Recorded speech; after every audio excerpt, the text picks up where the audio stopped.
Bueno, muy buenas tardes. Buenas noches, yo digo buenas tardes, pero es buenas noches, ¿verdad? Bueno, estamos muy agradecidos de la oportunidad de poder compartir con ustedes. Nosotros somos colombianos, para los que no saben, somos colombianos de Bogotá. Llevamos 29 años y medio en la fe, más o menos, entre los dos. No, casi 60 entre los dos. El doble. Tenemos 24 años de casados, 2 hijos, que por allí está uno, que se me hizo Samuel. Ah, allá está Samuel. Si ven un chico de pelo amarillo, ese es el hijo de nosotros. Y lo que vamos a hacer esta noche es compartir un poco de lo que ha sido nuestro caminar con Dios los últimos 12 años, que vamos a tratar de sintetizar, pero por lo menos de que quede la idea de que Dios, independientemente de cómo seamos o dónde estemos, Él quiere seguir actuando por medio de nuestras vidas. Que el Espíritu de Dios continúa trabajando y desea que nosotros abramos nuestros corazones, nuestras mentes para conocerlo mucho más y dejar que Él haga lo que para nosotros es imposible, que es vivir como Dios quiere que vivamos. Amén. Entonces, vamos a leer un pasaje. Vamos a leer varios, pero arrancar acá en Mateo 4, en el versículo 23. Mateo 4, 23. Dice así: Jesús recorría toda Galilea enseñando en las sinagogas, anunciando las buenas nuevas del reino y sanando toda enfermedad y dolencia entre la gente. Su fama se extendió por toda Siria y le llevaban todos los que padecían de diversas enfermedades, los que sufrían dolores graves, los endemoniados, los epilépticos y los paralíticos, y él los sanaba. Y este versículo es impresionante porque unos versículos atrás Jesús está llamando a sus primeros discípulos. Él está empezando su ministerio y está llamando a los primeros discípulos para poderlos entrenar, para poderlos instruir, para que más adelante ellos continúen la tarea que Él inició. Entonces, esto que empieza acá termina en un versículo muy famoso para nosotros, que está en Mateo 28, en el versículo 19. Entonces vamos a tratar de conectar las dos cosas. Dice en Mateo 28, 19. Por tanto, vayan y hagan discípulos de todas las naciones, bautizándolos en el nombre del Padre y del Hijo y del Espíritu Santo. Y dice el versículo 20. Enseñándoles a obedecer todo lo que les he mandado a ustedes, ¿sí? Entonces, el primer versículo está describiendo cómo Jesús inicia el ministerio con sus discípulos. Está en su proceso de selección. Y el último versículo que leemos, y está en Mateo, describe ya a Jesús enviando a los discípulos a hacer la tarea para la que Él vino, que es llevar el evangelio, el mensaje de salvación a toda la humanidad. Ahora, este versículo 20, si le prestamos atención, es poderoso, es profundo, es esperanzador y es desafiante. ¿Por qué? Porque el versículo 20 nos dice cuál era el objetivo de Jesús con sus discípulos cuando Él empezó. ¿Y cuál era el objetivo? Él los estaba entrenando para que hicieran tres cosas nada más. Uno, que ellos aprendieran muy bien todo lo que Jesús enseñó. ¿Sí? Porque Él les está diciendo, enseñen a obedecer todo lo que les he mandado. Entonces, lo primero, Jesús cuando empezó con ellos, Él quería, era su anhelo, su sueño, su intención, y por eso trabajó de enseñarles todo lo que el Padre le había dicho que Él debía enseñarles. Lo segundo es que ellos tenían que aprender para obedecer. O sea, no era aprender la teoría para que se quedara en el conocimiento. Ellos necesitaban aprender la enseñanza de Jesús para vivirla. Entonces van dos cosas, ¿no? Número uno, Jesús los está instruyendo para que aprendan, ¿sí? Y número dos, para que obedezcan, para que practiquen, para que vivan el Evangelio. Y la tercera, Él les dice, enséñeles a obedecer a los que lleguen todo lo que les he mandado a ustedes. Entonces la tercera, ¿cuál es? Los está entrenando para que ellos enseñen a los que vienen todo lo que Jesús les enseñó a ellos. ¿Sí? Tres cosas. Ellos iban a aprender para practicar y para enseñar. Esas tres cosas. Nada más. Si solamente hacemos esas tres cosas, el resto de nuestra vida viviremos como cristianos felices, plenos, llenos de fe y necesitados de Dios cada vez más. Porque las tres cosas exigen todo de nosotros y todo de Dios. O sea, no vamos a poder vivir el versículo 20 si no ponemos todo nuestro esfuerzo, y no vamos a poderlo vivir mucho menos si no nos entregamos totalmente a Dios. Entonces, ya con estas dos cosas, Jesús, Él recoge a sus discípulos, los va a entrenar con este objetivo, para que ellos aprendan, para que enseñen, para que practiquen y para que enseñen. Tres cosas.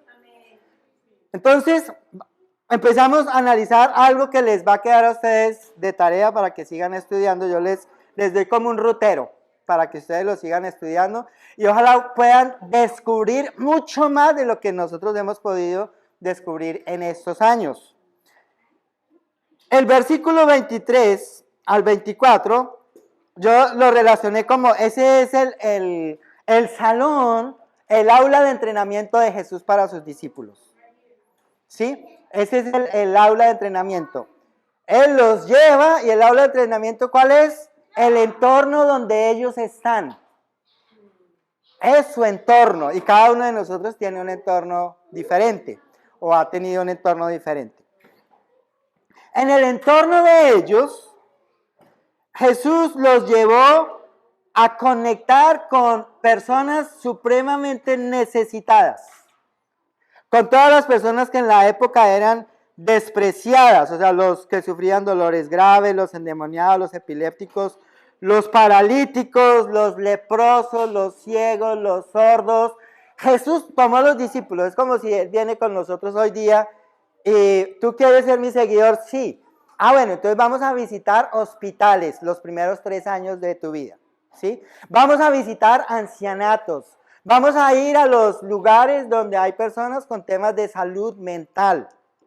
Y tú vas a aprender a tener misericordia de ellos. Eso fue lo que Jesús hizo. Los tomó y utilizó el entorno en el que ellos estaban para poderlos instruir.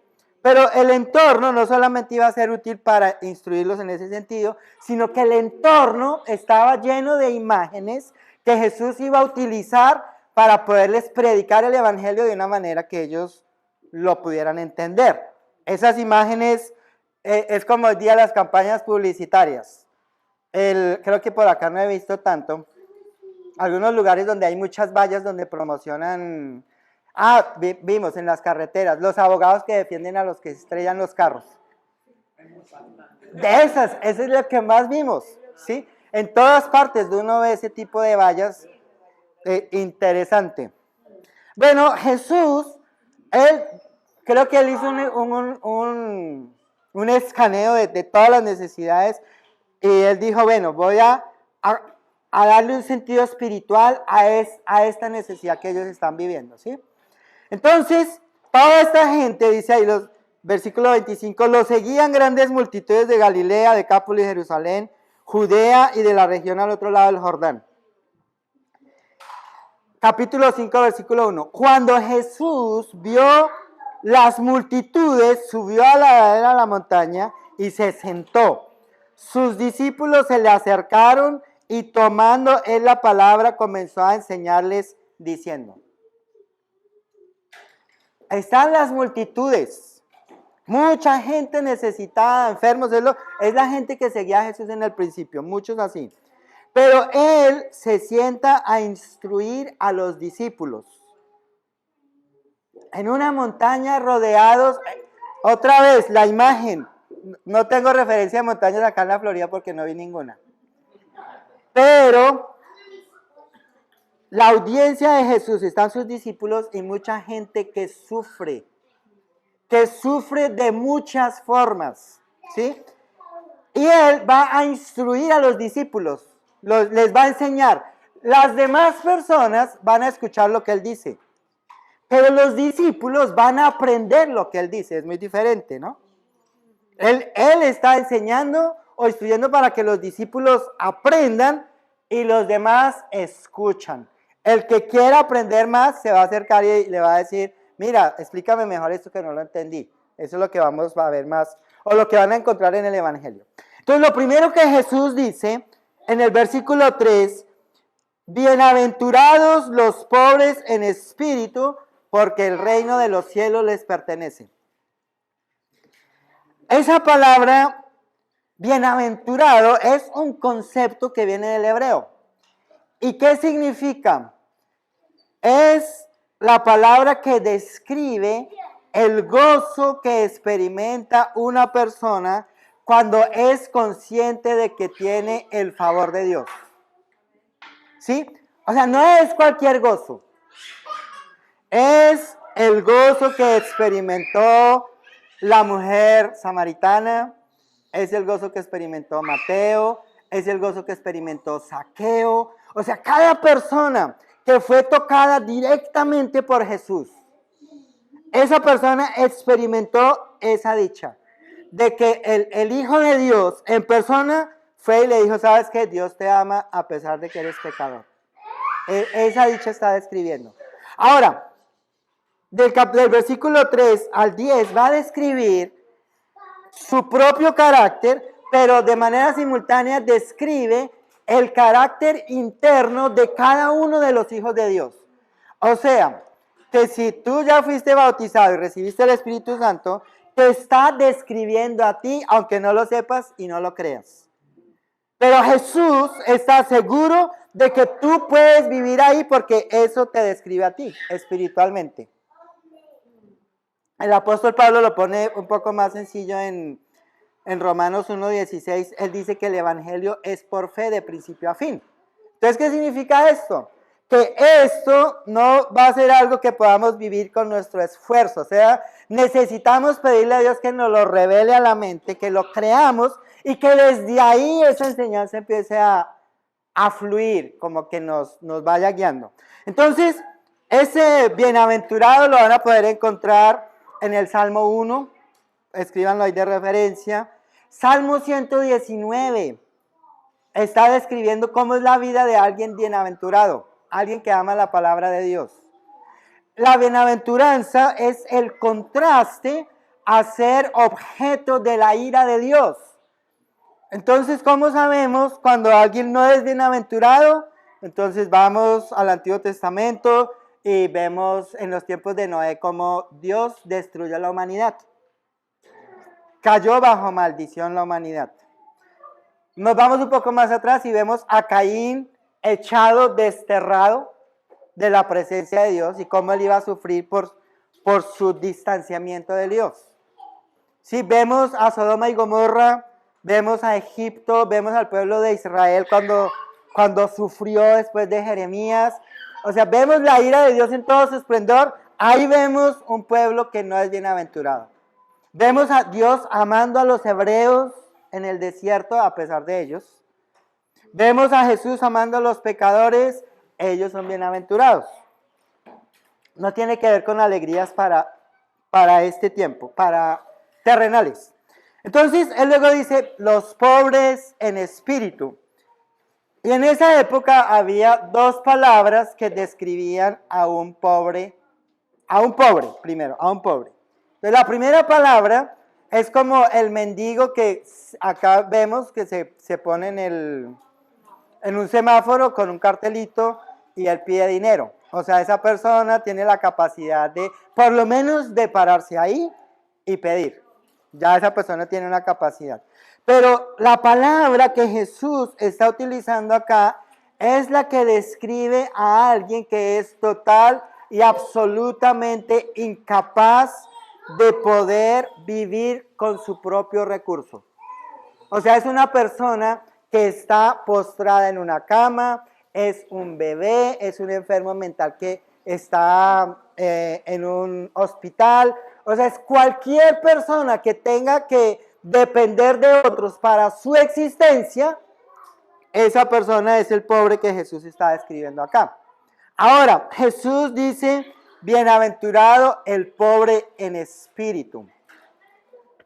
Entonces, ahora está describiendo a una persona del reino de los cielos.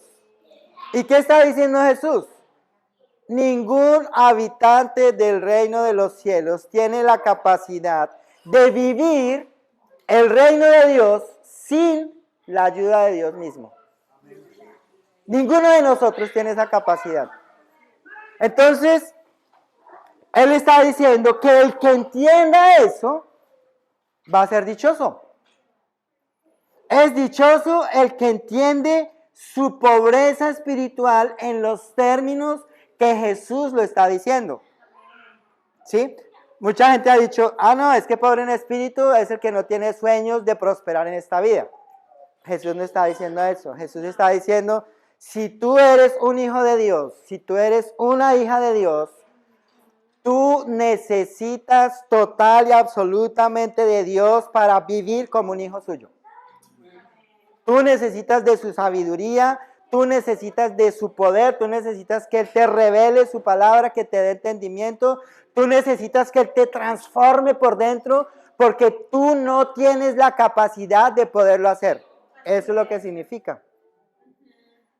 Entonces, cuando entendemos esto, todos nosotros debemos mirar hacia adentro y decir, ¿cómo estoy yo acá? Porque si hay algo con lo que luchamos en estos tiempos, es con la autosuficiencia. Todos luchamos con el deseo de nosotros poder hacer las cosas por sí mismos, de ser autosuficientes y no depender de nadie más. Jesús está diciendo, en el reino de los cielos no hay gente autosuficiente.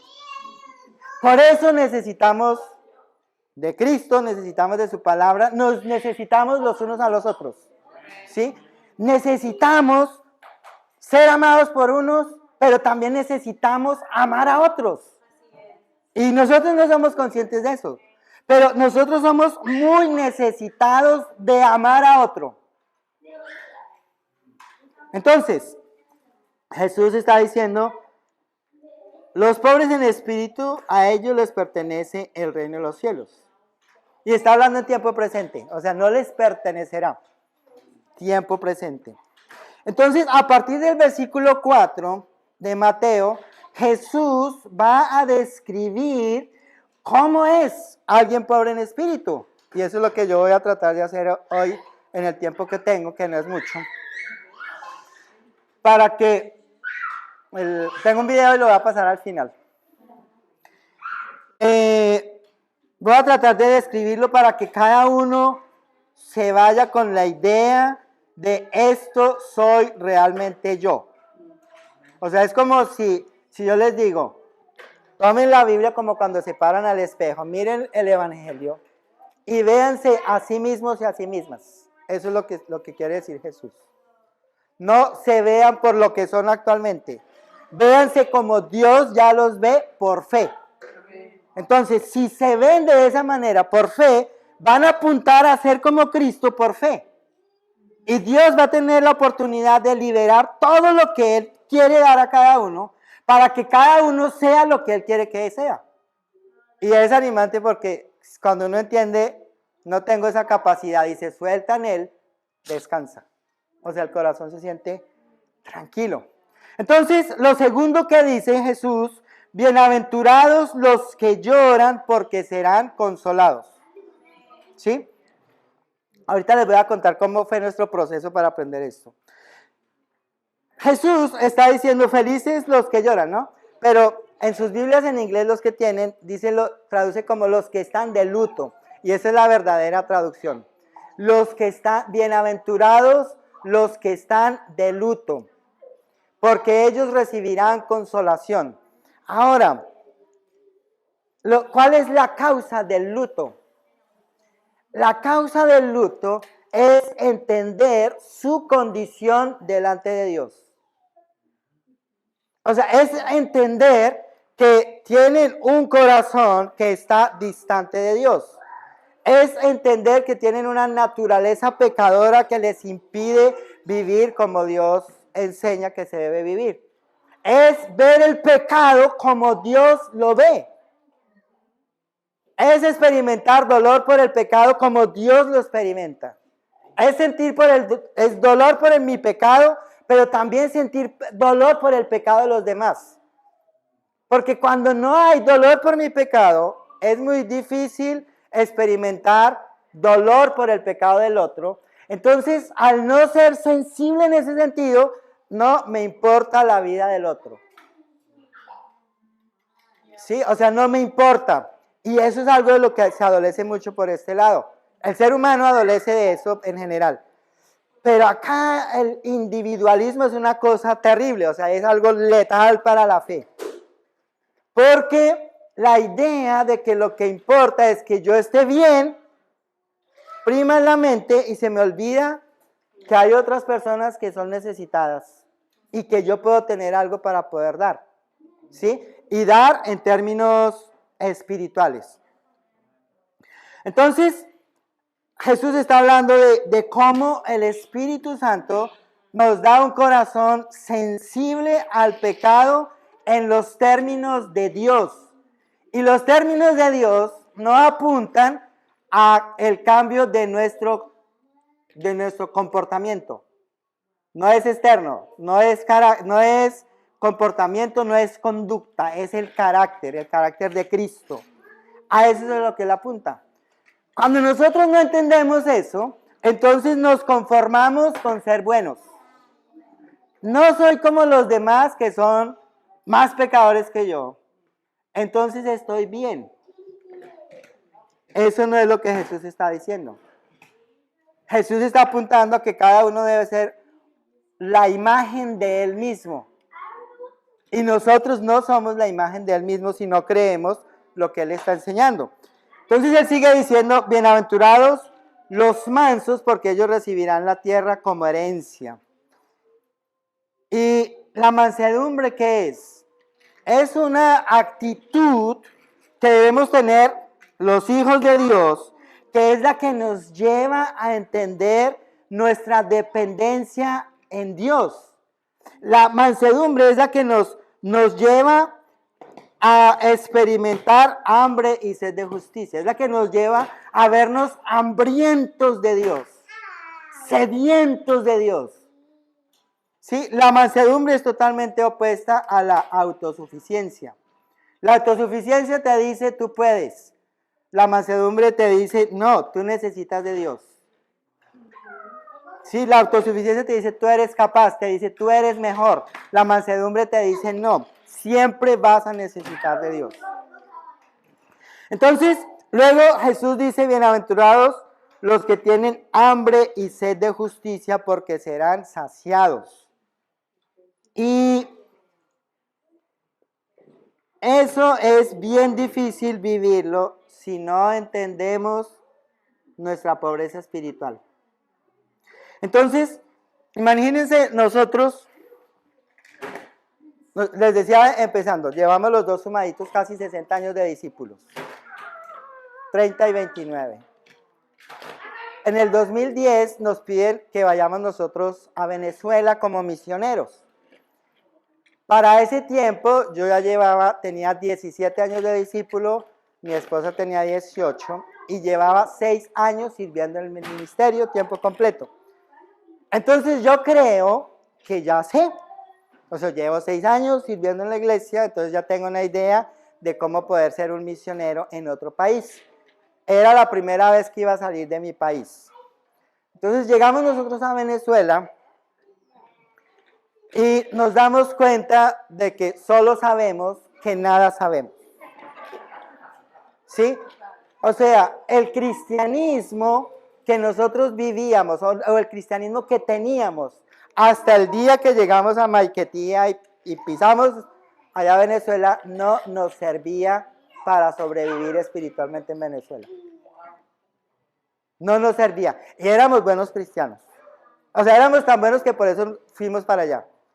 Pero Dios dijo, no. Ustedes, si ustedes vienen con esa idea, no me sirven. Entonces, ¿qué hizo Dios? Nos cogió como el barro, pero no el que coge el alfarero así y lo moldea suavecito, sino ese barro que al principio está duro y lo tiene que agarrar así y sale barro por los dedos, así. Y nos empezó a exprimir. Y estudiando, imagínense yo predicando esto y dándome cuenta, yo no soy así. Sí, o sea, pobreza en espíritu, yo tenía la teoría, pero yo no sabía lo que era vivir como pobre en espíritu porque no había sido expuesto a la circunstancia donde me iba a dar cuenta si esto era real o era teoría. Tenía la teoría, pero no la vivencia. Y Jesús había dicho, ¿qué dije la segunda cosa? Práctica. No había tenido la oportunidad de vivir lo que yo sabía del Evangelio. No había estado en un entorno donde fuera necesario el Evangelio. No había estado ahí. Entonces era una oportunidad de oro para nosotros, pero dolorosa hasta lo más profundo del corazón. Muy dolorosa. De entrada, como al segundo mes. Primero, en esa época era muy difícil conseguir alquiler para familias, ¿no? Segundo, nosotros teníamos 2 hijos y éramos colombianos, entonces era doblemente difícil. 3 meses nos demoramos en conseguir alquiler y estuvimos en un cuartico chiquitico con nuestras maletas regadas, los niños durmiendo en una cama y nosotros 2 en otra. Habíamos ido con la idea de que nos íbamos a quedar en Venezuela para siempre. Vendimos todas nuestras cosas en Colombia y allá íbamos a quedarnos. Entonces, veíamos el sufrimiento como, bueno, esto es lo que hay que vivir. Pero en ese tiempo nos dio el dengue a los 2. Nayib se le bajaron las plaquetas así, el que es venezolano sabe de qué estoy hablando. Se le bajaron las plaquetas, no le podían agarrar la vena. En la noche más crítica que tuvo ella con su dengue, pensó que se iba a morir. O sea, fue una enfermera, me puso suero a mí y a ella no le encontró las venas. Y ya estaba, mejor dicho. Y me acuerdo que Nayib me dice, mira, yo creo lo más posible es que me va a morir. Si yo me muero, cásate con tal hermana. Lo más curioso es que después cuando resucitó, me dijo, creo que me equivoqué, hermana, no era. Pero esa noche, con la fuerza que yo tenía, me levanté a orar y le puse la mano en el estómago y oré y al otro día las plaquetas ya estaban como en 200, como ya subieron. Entonces veo todo esto y veo todo lo que viene adelante y me empiezo a dar cuenta, yo no soy ese cristiano. Yo no amo de esa manera. Ahí en Mateo 5, en el versículo 43, Jesús llega y les dice a los discípulos, ustedes han oído que se dijo, ama a tu prójimo y odia a tu enemigo. Pero yo les digo, Amen a sus enemigos y oren por quienes los persiguen para que sean hijos de su Padre que está en el cielo. La segunda casa donde llegamos, la primera casa nos robaron el depósito. $3,000. La segunda casa. Porque tocaba pagar en dólares y era depósito. La otra casa, llegamos a una casa muy bonita, mejor dicho, pensamos que llegamos casi al cielo. No sabíamos dónde nos metimos porque nos metimos de afán. Entonces, en la otra casa, con el paso de los meses, la señora entra en pánico porque Chávez dijo que los que tuvieran, eso interpretaron, los que tuvieran niños menores de 18 años, eventualmente podrían ser los dueños de las casas. Entonces esta señora, colombianos y con niños, esta gente me va a robar la casa. La señora entró en pánico y empezó a hacernos la persecución, pero así terrible. O sea, tenía un hijo que era drogadicto y nos mandó el hijo para que nos buscara pelea. El muchacho me empujó una vez. Pero empezamos nosotros a entrar como en una ansiedad, una angustia terrible. Cogieron popó y lo tiraron a nuestra ventana, nos echaban orines, nos tiraban los cocos esos que tiran los santeros encima del techo. O sea, era una cosa bien difícil. Y Jesús está diciendo, ama a tu enemigo. Y yo no quiero amar a mi enemigo. O sea, lo primero que sale de mi corazón, ¿qué es? Yo quiero venganza. Yo quiero ir y hacerle daño a esa señora. Yo quiero hacerle daño a ese hijo. Yo quiero tomar la justicia por mis manos. ¿Sí? Pero la escritura dice, ama a tu enemigo. Entonces yo tengo que pedirle a Dios, en contra de mi voluntad, que me enseñe a amar a esa señora. Y eso fue una pelea con Dios. Yo me acuerdo que yo arrodillado, botado en el piso, le decía a Dios, tú me abandonaste acá en Venezuela. ¿Cómo así que venimos a servirte? Yo le reclamaba, ¿no? Y nos dejaste botados en esa casa con esta gente. Y además me dices que debo amarla. Yo le reclamaba así, pero yo me sometía a las escrituras. Y estaba predicando eso, porque en el entorno, ¿qué había? Estaban los chavistas y estaban los opositores. Que buscaban sangre de lado y lado, buscaban sangre. Se había metido la política en la iglesia, entonces los hermanos estaban divididos también porque había unos chavistas y otros de oposición. Y la iglesia había sufrido varias cosas antes, entonces la iglesia no andaba bien. Entonces llega un predicador que cree que sabe y no sabe. Que cree que es y no es.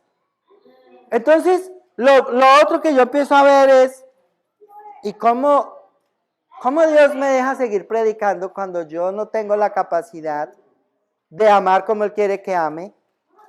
Cuando yo soy lo contrario a lo que Él describe acá, ¿cómo Dios está permitiendo eso? Entonces entendí algo importante. Y es que Dios no me amaba por lo que yo hacía. Ni siquiera me amaba por cómo yo era, cómo yo actuaba. O sea, Dios me amaba porque Él decidió amarme. Y entre más yo veía mi pecado, más veía el amor de Dios ayudándome a entender su palabra, que era lo que yo necesitaba. Era totalmente lo contrario al cristianismo que yo venía viviendo. Pórtate bien para que Dios te ame.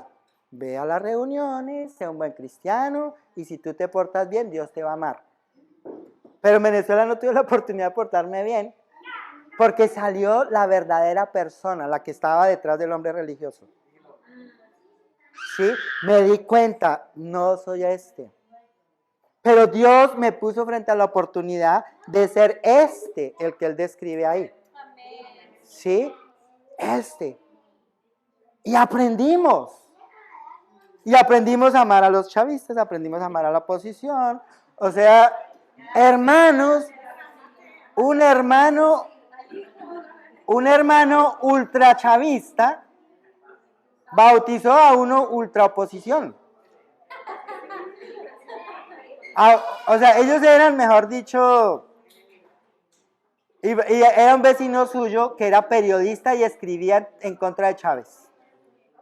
Y estos hermanos, ellos veían nuestra vida y decían, creo que sí tenemos que amar al enemigo. ¿Sí? Y ellos dijeron, no, vamos a vivir el evangelio y no vamos a aceptar que ideas humanas, políticas nos separen y vamos a luchar por amarnos los unos a los otros y por amar al otro independientemente de su cosa política. ¿Sí? Entonces, empiezo a entender lo que es la pobreza de espíritu. El pobre en espíritu se mira frente al espejo que es la Biblia, pero se mira con fe.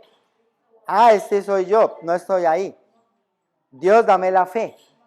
Ahora, esto me pegó a mí. La que voy a leer les va a pegar a algunos acá, para poder entender la pobreza en espíritu. Entonces Jesús dice en Mateo 5:21, dice, ustedes han oído que se dijo a sus antepasados, no mates, y todo el que mate quedará sujeto del juicio del tribunal. Pero yo les digo que todo el que se enoje con su hermano quedará sujeto del juicio del tribunal. Es más, cualquiera que insulte a su hermano quedará sujeto al juicio del consejo. Pero cualquiera que lo maldiga quedará sujeto al juicio del infierno. Entonces, yo no soy una persona que lucha con el enojo, pero sí soy resentido y amargado, esa es mi tendencia, ¿sí? Pero, ¿qué tal el que tiene problemas con el enojo y piensa, pues yo no estoy mal porque es que yo no he matado a nadie? O sea, no estoy mal, o sea, yo no he matado a nadie con mi enojo. Y Jesús está diciendo, mira, el enojo en el reino de Dios es tan grave como el homicidio acá. ¿Sí? Si tú te enojas con tu hermano, ya eres asesino en el reino de Dios. Ahora, si tú abres tu boca y tú insultas a tu hermano, eso se llama homicidio agravado en el reino de Dios. Es grave para Dios enojarse y abrir la boca y dejar que de la boca salgan palabras que le causan daño al hermano. Ahora, cuando está hablando del hermano, es la esposa, es el esposo, son los hijos, son los padres, somos nosotros como hermanos, son todas las relaciones. ¿Quién vive así en su propia fuerza? Ninguno. Entonces tenemos que reconocer que necesitamos de Dios para que Él tome control de nuestras emociones, de nuestros pensamientos, de nuestros sentimientos. De lo contrario no funciona, no es un cristianismo real. Entonces Jesús, él es siempre da esperanza en su enseñanza, ¿no? Y en el versículo 23, ok, está bien, tú te has enojado, tú abriste tu boca, insultaste, heriste, causaste mucho dolor, mucho daño, está bien. ¿Tú quieres estar bien conmigo? Por tanto, si estás presentando tu ofrenda en el altar y allí recuerdas que tu hermano tiene algo contra ti, deja tu ofrenda delante del altar, ve primero y reconcíliate con tu hermano. Luego vuelve y presenta tu ofrenda. En el reino de los cielos es así. Ahora, yo no soy así. Mi naturaleza es de ser resentido. Entonces, acá yo estoy del otro lado. O sea, yo no soy enojón y no insulto, no he tratado mal personas. Pero cuando alguien me hiere, la herida se queda acá. Entonces, no soy el que perdona fácilmente. De hecho, yo no perdono. O sea, mi tendencia, lo humano mío es a quedarse en la amargura y en el resentimiento. Y en el rechazo, en la crítica hacia el otro. Pero yo veo el Evangelio y Cristo no me describe así. Entonces yo tengo que decirle a Cristo, mira, dame fe porque no soy así, no quiero ser así. Yo soy una persona que tú describes acá y yo quiero ser el que está acá, no el que está acá. Pero eso no es fácil. Entonces, queda poco tiempo. Llegamos nosotros, 2019, llegamos a Bogotá. Y creemos, 8 años y medio en Venezuela, enseñando lo mismo de muchas maneras, decir esa vez. Ya estamos ahí, ya llegamos. Entonces yo llego y empiezo a enseñar esto en la iglesia y se presentan unas situaciones y sale otra vez mi corazón. O sea, Dios vuelve a cogernos como el barro y yo creía que me iba a pasar como barrito así suave con el moldecito y otra vez aprieta, pero como más duro. Esta vez como que sentía más dolor.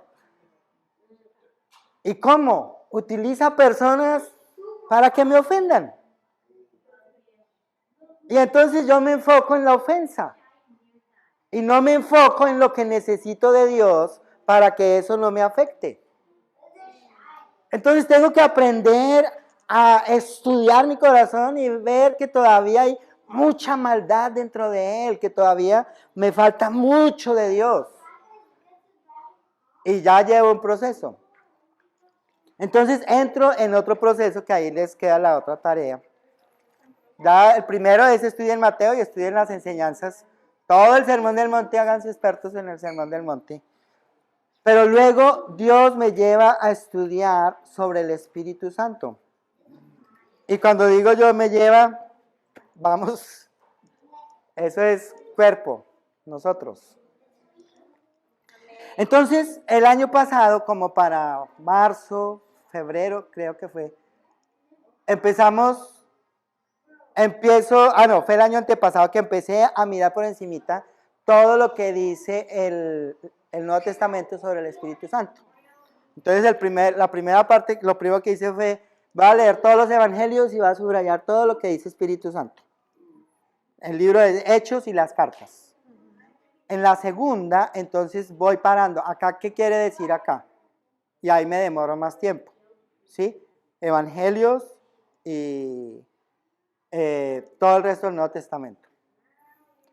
Ya en la tercera, empiezo a predicar varios meses después de haber empezado el ejercicio. Entonces, al principio, creo que a todos los predicadores nos pasa.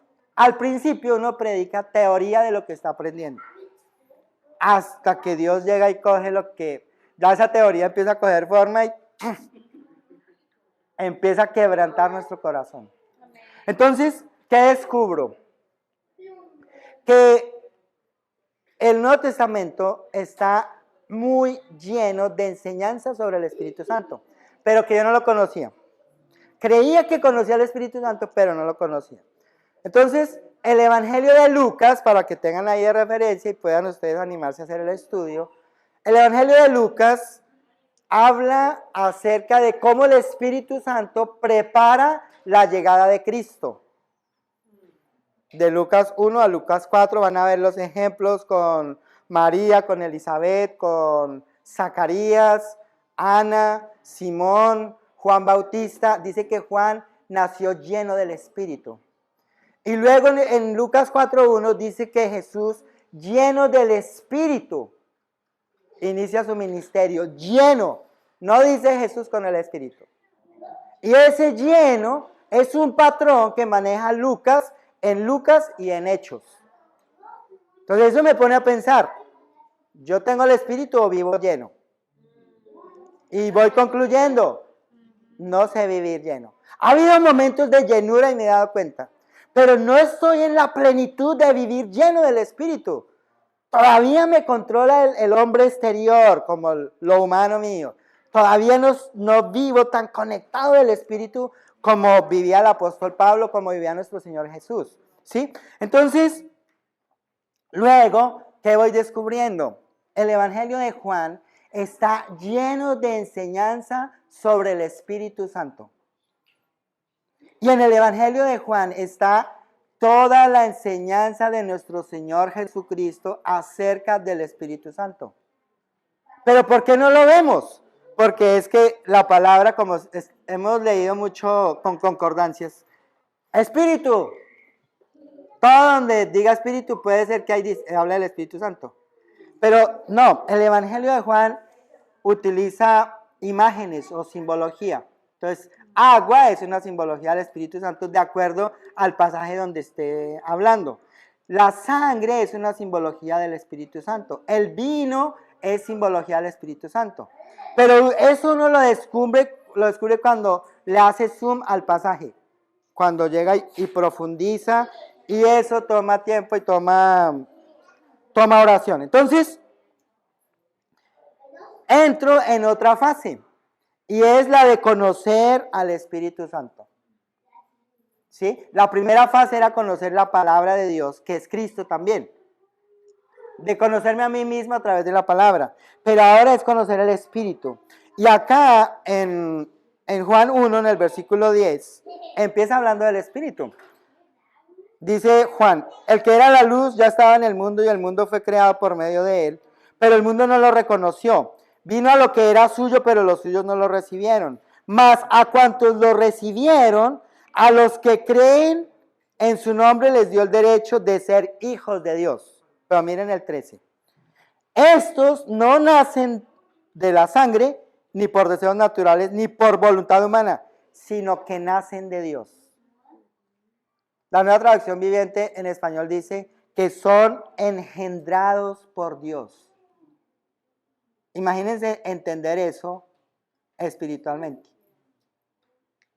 Si tú fuiste bautizado y recibiste el Espíritu Santo, significa que Dios mismo te engendró.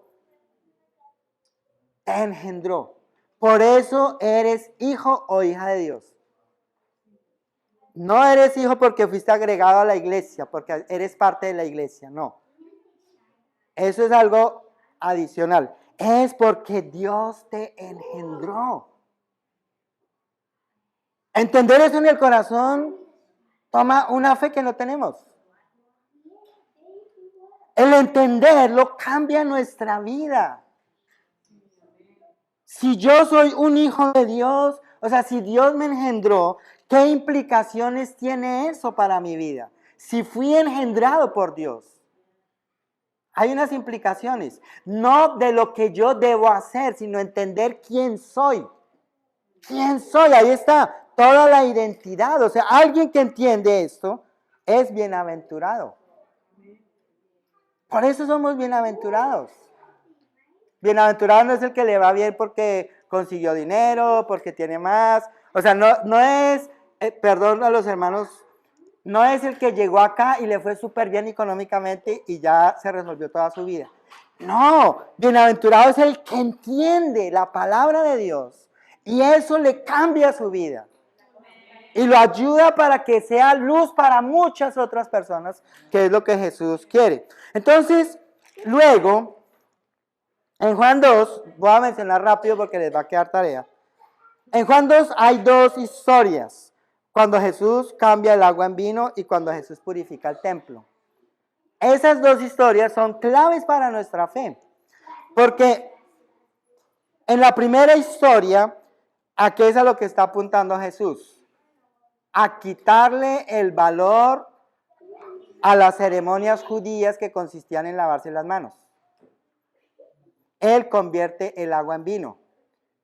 Marcos 7 habla de eso, de las tradiciones que ellos se lavaban las manos y era pura purificación ceremonial, se llama eso.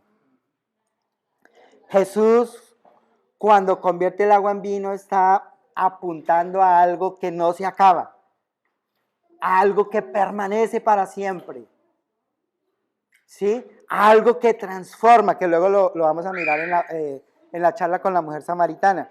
Cuando Jesús purifica el templo, el tema, hemos aprendido que habla del carácter de Cristo, pero el tema profundo es que Él mismo, dice acá el versículo 21, el templo al que se refería era su propio cuerpo. Entonces Jesús está atacando el sistema legalista judío. Está atacando toda aquella idea que le hace creer a la persona que tiene la capacidad de poder vivir a la manera de Dios con su propia fuerza. Eso es lo que está tratando ahí. El celo por tu casa me consumirá. Mateo, Marcos y Lucas dicen, mi casa será llamada casa de oración. ¿Y quiénes van a hacer casa de oración? Nosotros. Nosotros somos el templo del Espíritu Santo. Entonces Jesús está preparando el camino para la llegada del Espíritu Santo a nuestras vidas, a las vidas de los discípulos. Entonces, ¿qué entendí yo de este capítulo 2? Creo que fueron como 6 meses estudiándolo, para que me quebrara por dentro. Que la autosuficiencia es letal. Cuando yo me di cuenta otra vez de cuán autosuficiente era, eso me derrumbó totalmente. Y no digo que ya haya llegado. Lo que digo es que apenas estoy viendo el camino. Pero Jesús está diciendo, mira, ¿sabes qué? Yo entregué mi vida para que tú no seas autosuficiente. O sea, yo entregué mi vida para que tú tengas la esperanza de vivir en el poder del Espíritu Santo. Para que tú tengas la esperanza de vivir como un verdadero hijo de Dios, como una verdadera hija de Dios. Por eso entregó la vida. Hasta allá llevó Jesús el celo por el templo, por la casa, su muerte. Entonces, desde ahí, la cruz no puede perder vigencia en nuestras vidas. No puede ser el rito del domingo de tomar la cena. Tiene que ser vigente todo el tiempo, porque Pablo luego va a hablar de la necesidad de mantenernos crucificados. ¿Qué es la parte de la naturaleza pecaminosa que controla nuestras vidas? La que no se mantiene en la cruz. Pero no lo sabemos, no lo entendemos, entonces seguimos viviendo como paganos siendo hijos de Dios. Viviendo controlados por nuestros pensamientos que no son de Cristo, nuestras emociones que provienen de pensamientos equivocados, sentimientos que no provienen de Cristo, creyendo que son reales porque están dentro de nosotros. Pero no es así, es Satanás engañando, ¿sí? Entonces, ahí en Juan 3, Jesús le dice a Nicodemo, lo que nace del cuerpo es cuerpo y lo que nace del espíritu es espíritu. Hay una realidad espiritual que necesitamos orar para que Dios nos la revele a cada uno. Y créanme que hay una vida, yo lo siento de esa manera, hay una vida espiritual que aún no conocemos. Yo apenas estoy medio asomándome un poquitico y estoy hablando desde ahí. No puedo decir que ya estoy ahí. Si Dios me da la oportunidad de venir en 2, 3 años, ojalá yo pueda decir, ya estoy ahí. Y eso se vive de esta manera, pero ahora apenas estoy viendo el horizonte. Cuando Jesús habla con la mujer samaritana en el capítulo 4, versículo 13, Él dice, todo el que beba esta agua volverá a tener sed, pero el que beba del agua que yo le daré, no volverá a tener sed jamás, sino que dentro de él esa agua se convertirá en un manantial del que brotará vida eterna.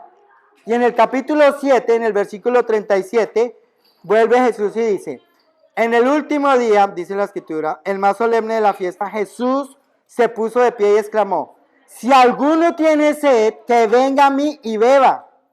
De aquel que cree en mí, como dice la escritura, brotarán ríos de agua viva. Con esto se refería al Espíritu que habrían de recibir más tarde los que creyeran en él. Hasta ese momento el Espíritu no había sido dado porque Jesús no había sido glorificado todavía. Los discípulos cuando estuvieron con Jesús, ellos no tenían el Espíritu, por eso no podían vivir como dice el Evangelio. Pero cuando el Espíritu llega, se ve la diferencia. Se ve la diferencia en las vidas de ellos y se ve la diferencia en los escritos de Pablo, de Pedro, de Juan, de todos ellos. ¿Sí? El Espíritu de Dios no ha cambiado. Es el mismo. No cambió en el principio, el Antiguo Testamento. No cambió con Jesús. No cambió con los discípulos. No ha cambiado en la historia. Es idéntico. Y el Espíritu de Dios quiere hacer lo mismo que siempre ha hecho. Que es llevar salvación a la gente. Hacernos más como Cristo a nosotros. Pero nosotros necesitamos conocerlo. Ser humildes. Y reconocer que no sabemos. Lo otro que tuve que aprender. Decirle a Dios, Dios, ¿sabes qué? No sé orar. Necesito aprender otra vez.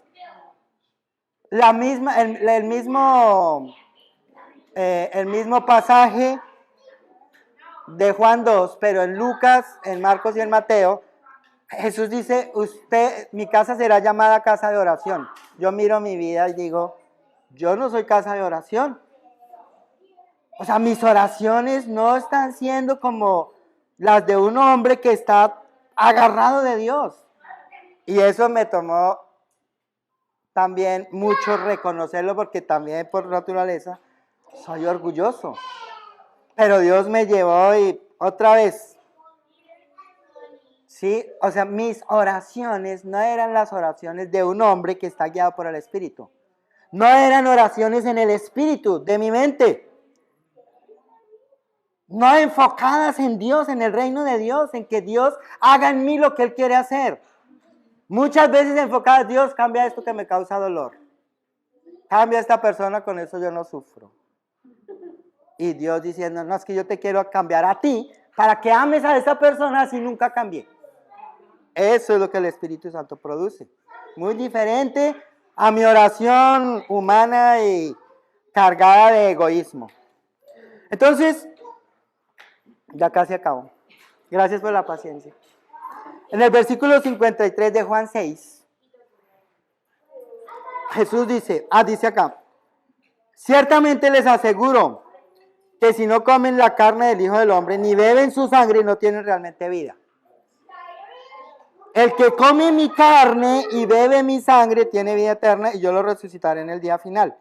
Porque mi carne es verdadera comida y mi sangre es verdadera bebida. El que come mi carne y bebe mi sangre permanece en mí y yo en él. ¿Saben de qué está hablando Jesús? Lo entendí cuando fui a Levítico y revisé todas esas tradiciones que tenían ellos de los animales y todos sus sacrificios. La sangre en el reino de Dios, la sangre, así como la sangre para nosotros es vital para vivir, en el reino de Dios no hay vida sin el Espíritu Santo. La sangre de la que está hablando Jesús ahí apunta al Espíritu Santo. Pero es una imagen que uno la encuentra cuando estudia. ¿Sí? ¿Y qué está diciendo él? El que come mi carne y bebe mi sangre tiene verdaderamente vida. En castellano, él lo dice más adelante, versículo 63. El Espíritu da vida. La carne no vale para nada, las palabras que les he hablado son espíritu y son vida. Entonces, ¿qué es lo que entendí? No hay vida espiritual sin el Espíritu Santo. Y el esfuerzo humano, lo dice la NTV, el esfuerzo humano no sirve. O sea, el esfuerzo humano no me va a servir, no es útil para tener vida espiritual. La vida espiritual la alcanzamos por medio del Espíritu y desde el Espíritu, no desde nuestra carnalidad. Luego, entonces, les queda de tarea Juan 14, Juan 15, Juan 16, y voy a cerrar acá en Romanos capítulo 8. Romanos capítulo 8, versículo 1. Entonces dice así, Romanos 8:1. Entonces, ¿qué pasa con Romanos 8? Para entender mejor Romanos 8, es bueno entender Romanos 7. Porque Romanos 7, ¿de qué habla? De poner la seguridad en la obediencia a la ley. Y Pablo está diciendo, ese no es el camino. La obediencia a la ley no trae salvación.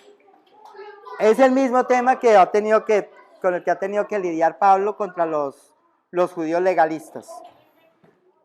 Entonces dice en el versículo 1, y vamos a leer hasta el versículo 5. Por tanto, no hay ninguna condenación para los que están unidos a Cristo Jesús, pues por medio de él, la ley del Espíritu de vida me ha liberado de la ley del pecado y de la muerte. Esto, conéctenlo con Romanos 6. Porque está hablando de que en el bautismo ya quedamos unidos a Cristo Jesús. Una vez y para siempre. ¿Sí? Entonces, Si ya en el bautismo estoy unido a Cristo Jesús una vez y para siempre, no hay condenación. Nadie me puede condenar. Nadie ni nada. Pero, como no lo entendemos, entonces viene el acusador y nos está señalando, mostrando nuestros pecados. Mira, tú no has cambiado, mira. Cuando Jesús mismo no hace eso, porque ya no hay condenación. Ahora, pues por medio de él, la ley del Espíritu de vida me ha liberado de la ley del pecado y de la muerte. En efecto, la ley no pudo liberarnos porque la naturaleza pecaminosa anuló su poder. Por eso Dios envió a su propio Hijo en condición semejante a nuestra condición de pecadores, para que se ofreciera en sacrificio por el pecado. Ahí en Romanos 7 lo van a ver. La naturaleza pecadora es muy astuta y va a utilizar tu legalismo para hacerte sentir culpable y que no vivas como un verdadero hijo de Dios o verdadera hija de Dios. Así condenó Dios al pecado en la naturaleza humana a fin de que las justas demandas de la ley se cumplieran en nosotros, que no vivimos según la naturaleza pecaminosa, sino según el Espíritu. Versículo 5. Los que viven conforme a la naturaleza pecaminosa fijan la mente en los deseos de tal naturaleza. En cambio, los que viven conforme al Espíritu fijan la mente en los deseos del Espíritu. Miren, Pablo no está diciendo que para vivir conforme al Espíritu debes fijar la mente en los deseos del Espíritu. No está diciendo eso. Él está diciendo que si tú vives conforme al Espíritu, tu mente está enfocada en los deseos del Espíritu. ¿Sí? Sí es posible vivir en el Espíritu, él lo está diciendo. Y créanme, cuando empezamos a entrar ahí, la mente solita, o sea, ella sola se enfoca. No tienes que hacer ningún esfuerzo porque el Espíritu es el que lo hace. Pero, hermanos, hermanas, amigos que nos visitan, vivir ahí toma todo de nosotros y todo de Dios. Para vivir ahí necesitamos las tres cosas: aprender de Jesús, obedecer lo que Jesús enseña y enseñar a otros. No vamos a tener a quién enseñar si no evangelizamos. Somos necesitados de amar al prójimo. Todos necesitamos a alguien a quien amar. Y la instrucción en la palabra de Dios es un acto de amor al prójimo. Es un acto de amor. Amén. Entonces vamos a orar y a darle gracias a Dios. Ay, ya voy a pasar el video. Ojalá no se me haya descargado la computadora. Padre Santo, te damos tantas gracias por esta noche. Te damos gracias por tu palabra. Gracias por cada uno de los hermanos, de las hermanas que nos acompañaron. Te rogamos porque derrames tu espíritu entre nosotros, Señor, y pongas tus sueños.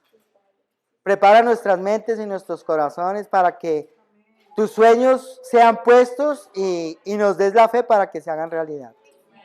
Te agradecemos por todo lo que has hecho hasta ahora, Señor, y también por lo que vas a seguir haciendo.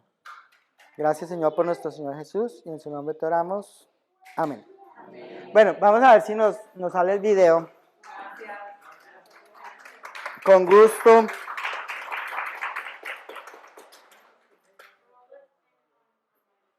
¿Este está prendido?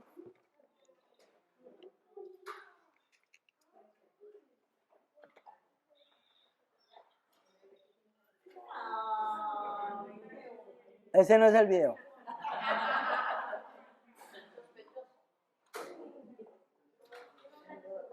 Bueno, les paso el video y luego les cuento. Hola a todos, estamos aquí en Martín Ver. Fíjate, Dani tiene un problema de parálisis generalizada, también predominante en miembros inferiores.